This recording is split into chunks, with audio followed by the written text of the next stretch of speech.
नमस्कार, राम राम। आप सभी का स्वागत है गुरुकुल एजुकेशन के इस प्लेटफॉर्म पे। आज हम पढ़ने वाले हैं भूमंडलीकरण।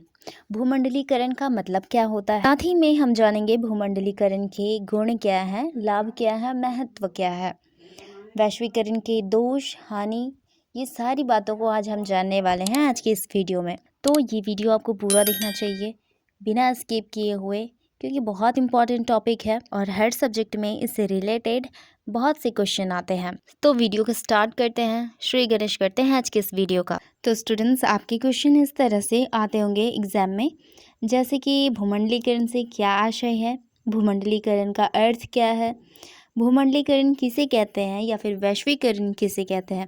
इस तरह के सारे क्वेश्चंस एग्जाम में देखे जाते हैं। तो आपको इसके लिए प्रिपेयर रहना है और एग्जाम में इसका क्लियर आंसर देना है, ठीक है। तो पहले हम लोग समझते हैं भूमंडलीकरण किसे कहते हैं। आजकल बढ़ते हुए विदेशी व्यापारों के कारण विभिन्न देशों के बाजारों एवं उनमें बेची जाने वाली वस्तुओं में एकीकरण देखा गया है। विदेशी व्यापारों ने विभिन्न देशों को और विभिन्न देशों के बाज़ारों को बहुत निकट ला दिया है। उन्नत प्रौद्योगिकी यानी कि टेक्नोलॉजी ने इसमें महत्वपूर्ण भूमिका निभाई है और संपूर्ण विश्व को एक बड़े गांव में बदल देने का कार्य वैश्वीकरण का होता है, जहां पर विभिन्न देशों के बाजार परस्पर जुड़कर एक दूसरे से जुड़कर एक इकाई के रूप में ही कार्य करते हैं। अगर वैश्वीकरण को सरल शब्दों में समझने का प्रयास करें तो कह सकते हैं कि भूमंडलीकरण जो होता है वह संपूर्ण विश्व को एक बड़े गांव में बदल देने का प्रक्रिया है, जिसके अंतर्गत देखें तो विश्व के लोग मिलकर एक समाज बनाते हैं और वह समाज में मिलकर साथ ही काम करते हैं। क्षेत्र विशेष की वस्तुओं का आदान प्रदान विश्व स्तर पर रूपांतरित होता है और इस प्रक्रिया को ही वैश्वीकरण कहते हैं। और ये रूपांतरण केवल वस्तुओं तक सीमित नहीं बल्कि मनोरंजन, संस्कृति, उद्योग, प्रौद्योगिकी के क्षेत्र में भी देखा जाता है। इन सभी का एकीकृत होना ही भूमंडलीकरण है। उदाहरण के तौर पर हम बात करें तो मनोरंजन के क्षेत्र में बहुत सारी मूवीज हैं जो भारत में बनी हैं, लेकिन वह विदेशों में भी बहुत प्रचलित है, जैसे कि RRR, और इसलिए ही इसके गाने को ऑस्कर अवार्ड मिला। उसी तरह बात करें तो विदेशों की मूवीज जो भारत में भी चलते हैं, उसी तरह खान पान, परंपरा, संस्कृति, नवीन तकनीक, ये सारी चीज़ें जो हैं वैश्वीकरण के तहत एक देश तक सीमित नहीं होते हैं, बल्कि एक देश से दूसरे देश तक इनका आदान प्रदान होता है। और एक देश की समस्या केवल एक देश तक सीमित नहीं रहती।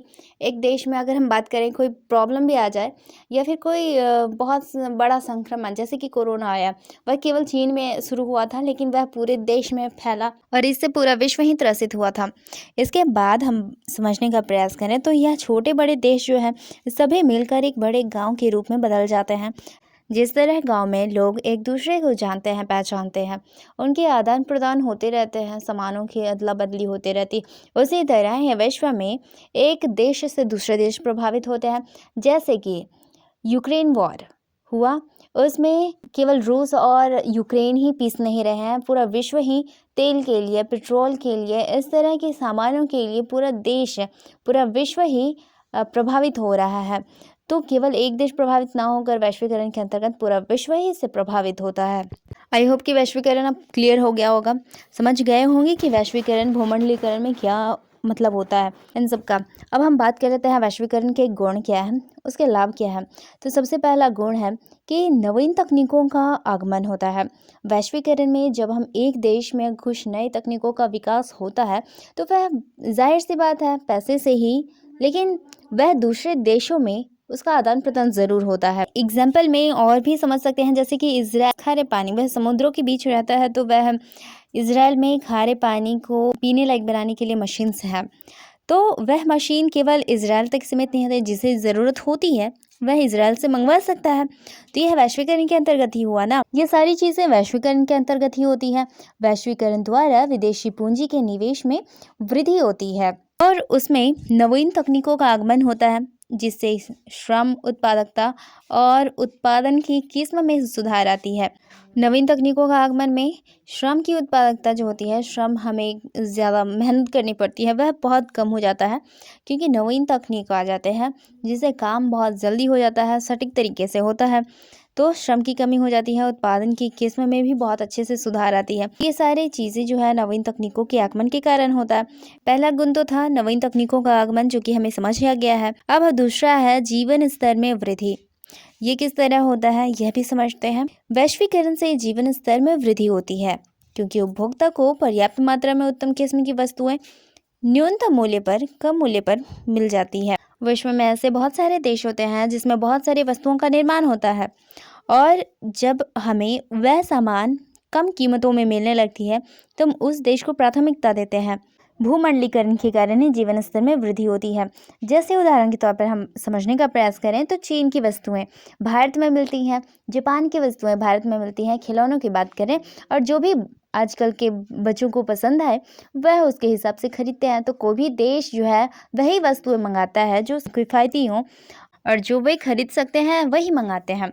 यानी कि कोई भी देश के पास बहुत सारे ऑप्शंस आ जाते हैं, जिसके वजह से उनके जीवन स्तर में वृद्धि हो जाती है। अब तीसरा वैश्वीकरण के गुण है विदेशी विनियोजन। इसके अंतर्गत वैश्वीकरण के माध्यम से ही एक देश की कंपनी दूसरे देश में जाकर कंपनी लगाती है, दूसरे देश में जाकर निवेश करती है, जिसके माध्यम से इसमें पहला फायदा उस देश को हो रहा है जहाँ पर वह कंपनी जाकर पैसे लगा रही है।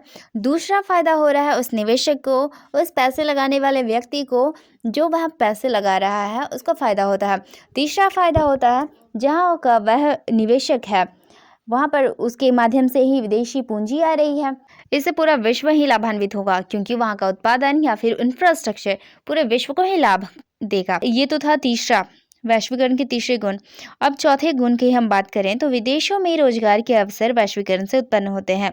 वैश्वीकरण के कारण ही एक व्यक्ति एक देश तक सीमित न रहकर विदेश में जाता है और वह वहाँ रोजगार करता है, नौकरी करता है, जिसकी वजह से पूरे विश्व में ही लाभ हो रहे हैं। बहुत सारे लोग हैं जो एक देश से दूसरे देश जाते हैं और वहाँ व्यापार करते हैं, निवेश करते हैं, रोजगार करते हैं, साथ ही शिक्षा भी प्राप्त करने के लिए जाते हैं।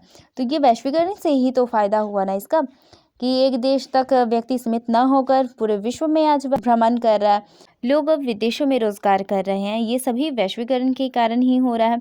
अब पांचवा बात करें वैश्वीकरण के गुण, तो वो है विदेशी व्यापार में वृद्धि। वैश्वीकरण के कारण आयात निर्यात पर लगे जो प्रतिबंध होते हैं, अनावश्यक प्रतिबंध जो बेकार में ही लगाए जाते हैं, और वैश्वीकरण के कारण जब ये प्रतिबंध समाप्त हो जाते हैं तो विदेशी व्यापार में वृद्धि होती है। सभी देश ऐसे होते हैं जो चाहता है कि उसके देश में व्यापार बढ़े, उसके देश में निवेश बढ़े, तो जिसके कारण वह कम से कम अपने देश में प्रतिबंध रखना चाहता है दूसरे देश के लिए, और जब वह समाप्त करता है प्रतिबंध को तो वहाँ पर विदेशी व्यापार की वृद्धि होती है। तो ये सारी जो विदेशी व्यापार की वृद्धि जब होती है वह वैश्वीकरण के कारण ही तो हो रही है। तो ये पांचवा गुण है। अब आगे बात करें छठे गुण की, तो वो है अंतर्राष्ट्रीय सहयोग में वृद्धि। वैश्वीकरण जब अपनाया जाता है तो आर्थिक संबंधों में तो सुधार होता ही है, साथ ही राजनीतिक संबंध कैसे सुधारे जा सकते हैं उस पर बहुत सारे देश विचार करते हैं। आज वैश्वीकरण के कारण भारत के अमेरिका, जर्मनी एवं अन्य यूरोपीय देशों से संबंध सुधर गए हैं। केवल भारत ही नहीं बल्कि श्रीलंका जैसे छोटे देशों से अमेरिका जैसे बड़े देशों तक सभी देश एक दूसरे से इंटरेक्ट करते हैं, सहयोग करते हैं एक दूसरे का, जिससे एक देश दूसरे देश से अपने संबंधों को सुधार सके। ये सारी चीज़ें भूमंडलीकरण के कारण ही हो पाती है। इसके अलावा सांस्कृतिक मिलजोल ये भी वैश्वीकरण के ही गुण हैं। इसके बाद हम बात करेंगे इसके दोषों की। वैश्वीकरण के क्या दोष हैं, क्या हानियां हैं, ये बातें कर लेते हैं अब। तो वैश्वीकरण के दोष में सबसे पहला दोष है आर्थिक असंतुलन। वैश्वीकरण के गुण के कारण विश्व में आर्थिक असंतुलन पैदा हो रहा है। गरीब राष्ट्र अधिक गरीब होते जा रहे हैं और अमीर राष्ट्र अधिक अमीर और संपन्न होते जा रहे हैं। इस प्रकार देश में भी अधिक गरीब और अमीर व्यक्तियों के बीच असमानताएं भी बढ़ गई हैं। ये वैश्वीकरण की पहली हानि है। अब बात करते हैं दूसरी हानि की, वह है देशी उद्योगों का पतन। वैश्वीकरण के कारण स्थानीय उद्योग धीरे धीरे बंद होते जा रहे हैं। तो है विदेशी उत्पादन की प्रतियोगिता के सामने देशी उद्योग नहीं टिक पा रहे हैं, उनका उत्पादन बिक नहीं पाते या फिर घाटे में उन्हें बेचना पड़ता है, यही कारण है कि देश में कई उद्योग बंद हो गए हैं या फिर बंद होने के कगार पर वे पहुंच चुके हैं। उदाहरण की बात करें तो किसी भी शादी में, पार्टी में जो खाने के लिए पत्तल होते हैं, खाने के प्लेट्स होते हैं, वह पहले पत्ते के होते थे, जिससे उद्योग बहुत अच्छे से चलता था पत्तों के प्लेट बनाने के लिए। लेकिन अब वह प्लास्टिक के मिलने लगे हैं, अब वह थर्माकोल के मिलने लगे हैं, जिसके कारण वह पत्ते के जो प्लेट बनाए जाते थे, पत्तल, वह अब बिकना बंद हो गए हैं। तो उनका उद्योग अब धीरे धीरे बंद होने की कगार पे पहुंच चुका है। तो इस तरह जो हाथ से बने जो उद्योग होते थे पहले, अब वे बंद हो चुके हैं या फिर बंद होने के कगार पर हैं, और ये सारा वैश्वीकरण के कारण हो रहा है। तो ये तो दूसरा सबसे बड़ा हानि है वैश्वीकरण के कारण। अब तीसरा जो है वैश्वीकरण का हानि, तीसरा है बहुराष्ट्रीय कंपनियों का प्रभुत्व। विश्व में औद्योगिक जगत पर बहुराष्ट्रीय कंपनियों का, मल्टीनेशनल कंपनीज का प्रभुत्व और शिकंजा भी बहुत बढ़ता जा रहा है।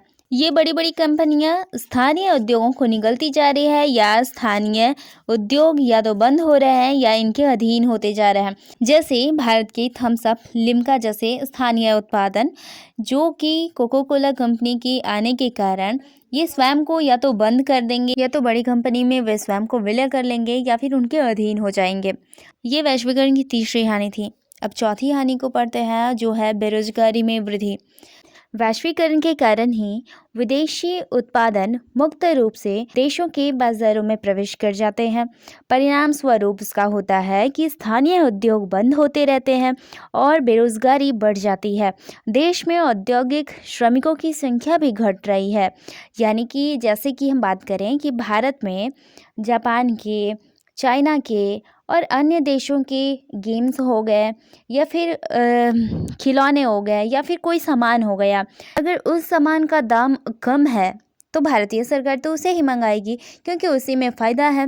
लेकिन वहाँ पर उसका फ़ायदा नहीं हो पाता जो हाथों से गुड़िया बनाने का काम करता था, पत्तलों के काम करते थे, घरों में कुर्सियाँ बनाते थे, है ना। क्योंकि अब प्लास्टिक्स की कुर्सी ये सब वगैरह आ गए हैं, जिसके वजह से वैश्वीकरण के कारण ही ये सब कम दामों पर मिलते हैं। तो ये छोटे छोटे जो हाथों से बनाने वाले काम हो गए, वे लोग तो बेरोजगार हो गए, क्योंकि उन्हें दूसरा कोई काम आता नहीं है, और जो काम आता था वह अब चल नहीं रहे हैं, जिसके वजह से बेरोजगारियां बढ़ रही हैं। यहाँ पर वैश्वीकरण के कारण स्थानीय उद्योग, या फिर कह सकते हैं कि हस्तशिल्प कला में जो निपुण थे, स्थानीय हस्तशिल्प जिनका कार्य था, वे लोग बेरोजगारी के चक्रव्यूह में फंसते जा रहे हैं, उन्हें बेरोजगार होना पड़ रहा है।